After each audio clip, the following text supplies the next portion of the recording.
ঘটনাটা আনুমানিক ভোর রাত্রে 3টা সাড়ে 3টার সময় সম্ভবত এই টাইমে, যখন আমাদের কোনো স্টাফ টাফ থাকে না, তখন আমাদের পিছের জানালাটা ভেঙে কিছু চোর আমাদের স্টোরের ভিতরে যে সব মালগুলি ছিল ওইগুলি লুটপাট করে নিয়ে যায়। বিগত কিছুদিন আগেও এই ধরনের দুর্ঘটনা হয়েছে আমাদের সাথে, এবারও সেম টাইপের একটা ঘটনা ঘটলো। এখন আমরা অ্যাসেসমেন্ট করছি কী কী জিনিস হারানো গেছে, কী কী জিনিস বাকি আছে। এই কিছুক্ষণ পরে এটা জানা যাবে। আমরা আরও ভালো করে তদন্ত করে দেখছি। আমাদের যে মেইন স্টোরটা ওটাও খোলা হয়েছে, কিন্তু ওটার থেকে আপাতত এখনও কোনো মাল সরানো হয়নি ধারণা করা হচ্ছে, কারণ মালগুলি আনইনট্যাক্ট আছে। বাট ছোটো মালগুলি এইগুলি অনেক সরানো হয়েছে এখান থেকে, যা দেখা যাচ্ছে এখানে একদম খালি।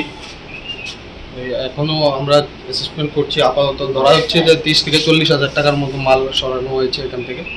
আর আমাদের কল রুপেন তালাটাও ভাঙানো হয়েছে।